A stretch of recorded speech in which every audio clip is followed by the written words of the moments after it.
நீ ஃபர்ஸ்ட் சொல்லு, நீ செகண்ட் சொல்லு. இது பேர் என்னது? பொம்பளை. அண்ணா அந்த சின்ன பையன் போயிட்டு அவனோட புக் எடுத்து படிக்க சொல்லுன்னா அவனோட ரியாக்ஷன் பார்க்கலாம். செம்ம காமெடி இது. சரி நீங்க கேட்டனால செஞ்சுட்டா போச்சு. இந்த வீடியோ பிடிச்சிருந்தா மறக்காம ஒரு ஃபாலோ மட்டும் பண்ணிக்கோங்க. இது என்னது? இது முருகரா?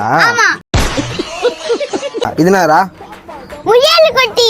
எனக்குன்னே வருவீங்களாடா? இது முயல் குட்டியா? டேய் இது என்னடா? அழகாத பொண்ணு தானே அது? I've seen this one. அழகாத பொண்ணு தானே. அந்த குழந்தை உனக்கு கணக்கு தெரியல. சரி கலர்ல எல்லாமே தெரியுமா உங்களுக்கு? பொறுமையா பேசுறேன்டா கத்துற. ஏய் கலர்லாம் உங்களுக்கு எல்லாம் தெரியுமாடா? இது என்னது? பக்கத்துல இருக்குது என் தம்பி தான். இதான் உன் தம்பியா? ஆமா.